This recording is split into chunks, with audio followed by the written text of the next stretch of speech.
Ministra, y la restauración ecológica es una de las metas más ambiciosas, pero ¿qué resultados tenemos y en qué consiste? Bueno, hay que tener conciencia que deforestar una hectárea de algún ecosistema puede costar entre 1.2 y 2 millones de pesos. Pero recuperar esa misma hectárea no solo toma décadas, sino que además puede costar entre 3 millones y 20 millones de pesos. Así que lo primero es poder conservar lo que tenemos, pero es importantísimo recuperar esa naturaleza que hemos perdido para enfrentar el cambio climático. Actualmente se trabajó en una estrategia nacional para la restauración ecológica, en donde tratamos de sistematizar el resultado, porque se ha invertido mucho en sembrar árboles, en restaurar, pero no tenemos una mejora de los indicadores ambientales. Hemos creado, por lo tanto, unas etapas que permiten hacer seguimiento a cómo vamos recuperando hectárea por hectárea esa naturaleza perdida. Desde estructurar los proyectos, conseguirles la financiación, habilitar el suelo para que sepamos esa hectárea exactamente dónde está a través de acuerdos de conservación o comprando la tierra, y además hacer las restauraciones, las siembras y poder luego monitorear cómo se desarrolla esa hectárea hasta que pueda prestar un servicio ambiental, sea mejorar la biodiversidad, mejorar la capacidad de una cuenca de producción de agua y también el bienestar que da en términos de cambio climático. Eso es la Estrategia Nacional de Restauración. Y ministra, entonces, ¿qué viene? Bueno, hemos trabajado en una meta de 750.000 hectáreas y recuerden que la meta que tenía Colombia hasta final del 2030 era de 1 millón de hectáreas, así que hemos hecho un gran esfuerzo. Llevamos 298.000 hectáreas en proceso de restauración. Quiere decir que desde que se habilita el suelo hasta que podemos monitorear cómo se va a desarrollar esa hectárea restaurada, podemos hacer seguimiento del proceso y allí sabemos que esa hectárea está en proceso de restauración. Hemos logrado hasta ahora 290.000 hectáreas a diciembre en alguna fase del proceso y aspiramos que en este año 2025, un gran reto con la financiación y los proyectos que ya hemos estructurados, podamos llegar casi a las 600.000 hectáreas, estando muy cerca de ojalá cumplir o aproximarnos a la meta de 750.000 hectáreas en proceso de restauración al final del gobierno. Y muy importante, esto se hace de la mano con las comunidades y los territorios, porque no solamente demostramos que conservar paga, sino que también restaurar paga, pues cada una de estas hectáreas es una oportunidad también productiva para las comunidades. Ministra, y con las regalías y el Fondo para la Vida, ¿quiénes son los que aportan más recursos? Bueno, esto ha sido un esfuerzo en donde en la estrategia estamos uniendo el esfuerzo de toda la sociedad. Estamos trabajando con las empresas privadas que están haciendo esfuerzos voluntarios de restauración para que entren dentro del monitoreo. También estamos trabajando desde el gobierno a través del Fondo para la Vida, donde hemos logrado consolidar programas y proyectos que incluyen esta restauración ecológica. Y también la plata ambiental de las regalías, 2.2 billones de pesos, van a contribuir más de 200.000 hectáreas a nuestra meta, que esperamos además esos proyectos empiecen implementación este año. ¿Qué nos queda pendiente para el año 2025 y hacia adelante? Nos queda pendiente el gran programa de reconversión productiva ganadera de la mano del Ministerio de Agricultura, donde esperamos que por lo menos 150.000 hectáreas adicionales puedan entrar en esta contabilidad ambiental. Pero lo más importante, no son hectáreas dispersas, es generar nuevamente corredores ecológicos, conectividades entre ecosistemas para que podamos ver y monitorear cómo esa recuperación ambiental nos genera beneficios a las comunidades, a la economía y al país. Ministra, ¿y estos recursos cómo van reactivando nuestra economía o la economía pues de las regiones? Claro, es una inversión estratégica. Por ejemplo, en el programa de La Mojana, más de 150.000 millones de pesos que van directamente a las comunidades para este proceso. Pero ese es apenas el apalancamiento de una nueva economía, la economía de la biodiversidad. Esta forma de restauración puede generar productos maderables, productos no maderables y productos de la biodiversidad que las comunidades, a partir de cadenas de negocios verdes, pueden trabajar. Y esto implica una economía para la vida, una economía que desde la biodiversidad, la recuperación de los ecosistemas, trae beneficios económicos directamente a las comunidades que son guardianas y que trabajan con y para la naturaleza. Ministra, ¿y cómo se logra esta restauración en las regiones de la mano de todo este Sistema Nacional Ambiental? Es muy importante el rol de todas las instituciones del Sistema Nacional Ambiental, las corporaciones, los institutos de investigación, el ministerio, gobernaciones, alcaldías, pero quiero resaltar el rol del conocimiento, porque esto se trata de generar procesos ecológicos que realmente den resultados ambientales, sociales y económicos. Esto lo llamamos la bioeconomía. Y por eso el Sistema Nacional Ambiental cuenta con 4 institutos de investigación, cada uno dedicados a diferentes ecosistemas y aspectos ambientales en el país, que además trabajan no solamente desde los laboratorios, desde la investigación científica, sino que hemos en este gobierno impulsado a que se transfiera ese conocimiento a las comunidades. Yo quisiera preguntarle a cada uno de los directores de los institutos de investigación que nos den un ejemplo de cómo han logrado generar restauración productiva para las comunidades, para que la ciudadanía se dé una idea de cuando usamos esas palabrejas realmente a qué nos estamos refiriendo. Ministra, bueno, Hernando García, director del Humboldt, es una pregunta importante, pero además quiero enfatizar en algo. La restauración no son solo bosques y por eso voy a utilizar un ejemplo que no está relacionado solamente con la restauración de bosques, sino es la restauración del agua misma, y es en La Mojana. A través del programa La Mojana, a través de esta intervención que estamos haciendo desde el Sistema Nacional Ambiental para recuperar la salud ecológica de ese territorio anfibio, hemos venido trabajando con comunidades de mujeres mojaneras para impulsar un programa de restauración productiva, un programa donde la restauración ecológica, la producción de esos árboles, de esas plantas que están asociadas a esos ecosistemas anfibios, sea a través de cadenas productivas impulsadas por ellas que también generen una oportunidad económica. Y a través de eso estamos recuperando los pulsos del agua, estamos recuperando la salud de los caños, de las ciénagas, de todo ese territorio anfibio. Es un trabajo de fondo, es un trabajo de tiempo, es un trabajo que también tiene que comprender la misma incertidumbre ambiental y climática que tienen estos territorios anfibios.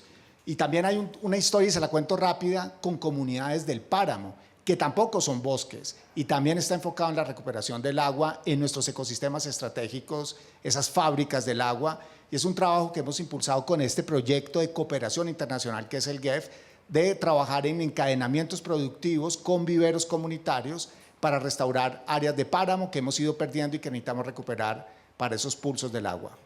Pero una pregunta para el director del Humboldt, ¿qué se produce en concreto?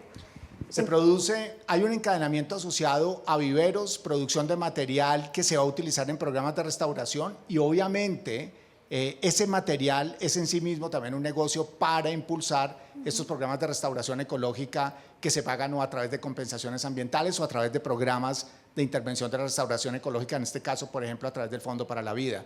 Realmente las comunidades empiezan a generar unos nuevos oficios a través de la restauración ecológica, o sea que la restauración no es solamente impactar en mejorar la salud territorial, sino la restauración es también una oportunidad de modo de vida para las comunidades, ministra.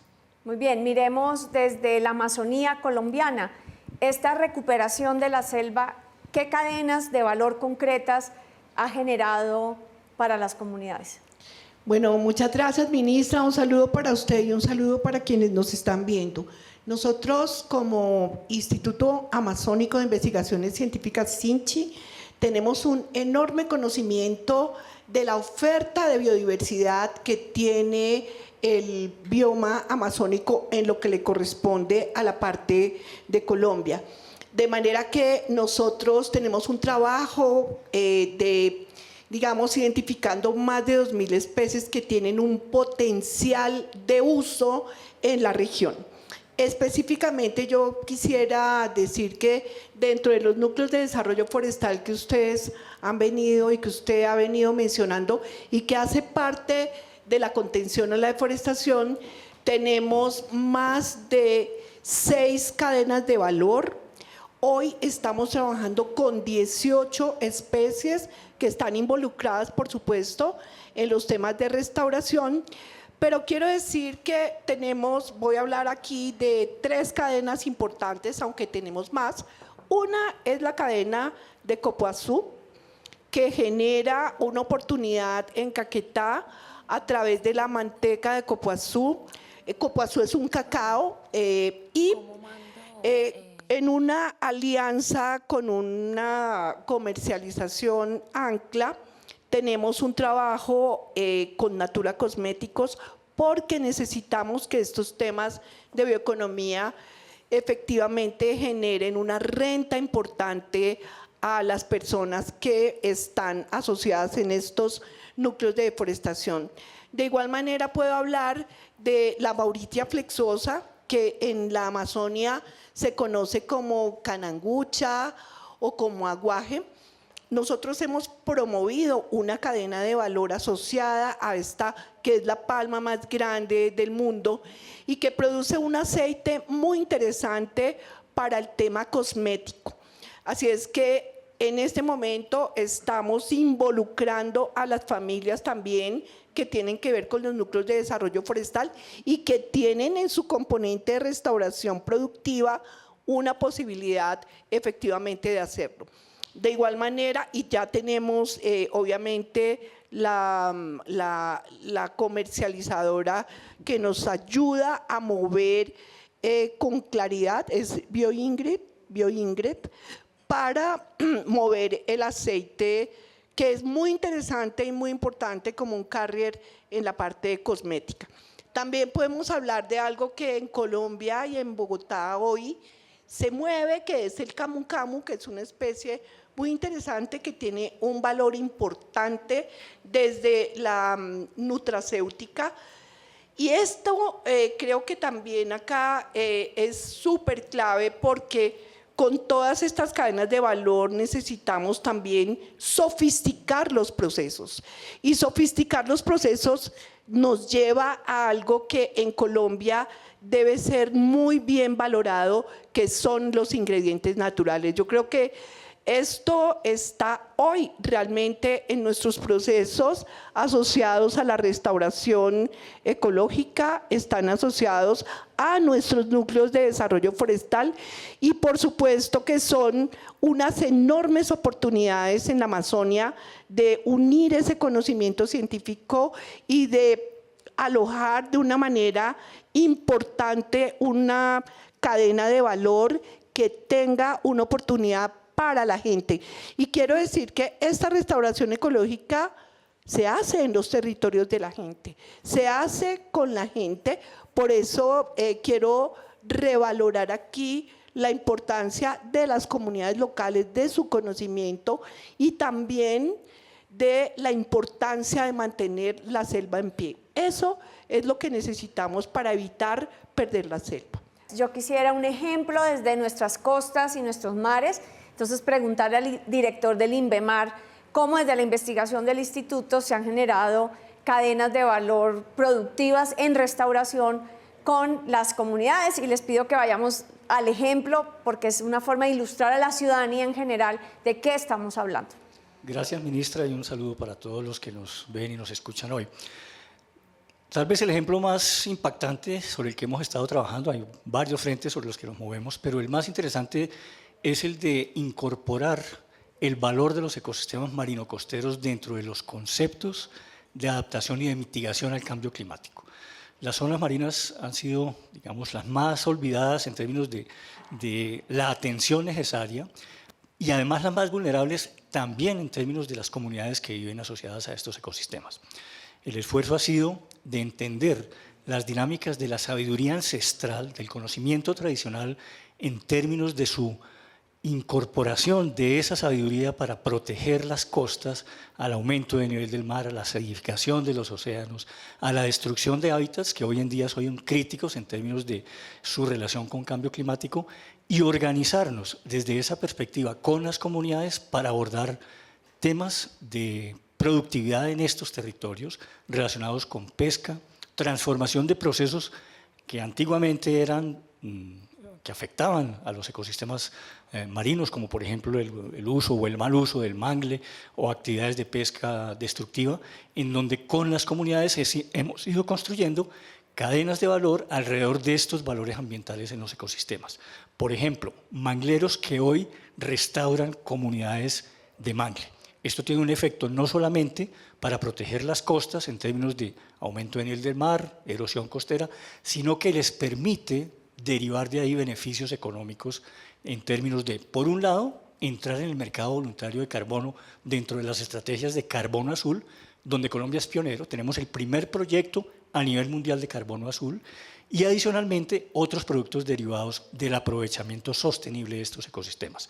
Ecoturismo, observación de aves, pesca sostenible, nuevos productos del mangle, mieles, flores, medicinas, en fin, una serie de elementos que hemos venido construyendo con las comunidades a lo largo de nuestras costas.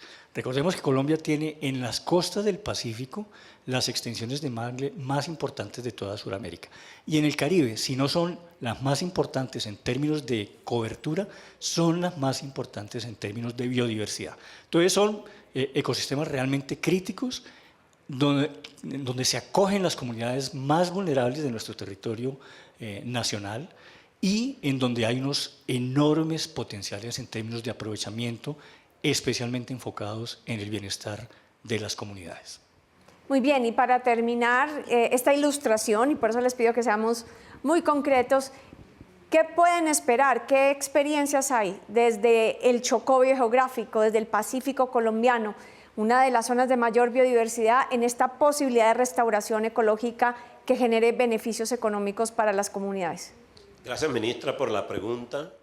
Nosotros hemos introducido el concepto de restauración funcional en 3 ecosistemas muy importantes: en manglares en la costa pacífica, en zonas degradadas por minería en Río Quito y en ecosistemas cenagosos en la cuenca del Atrato.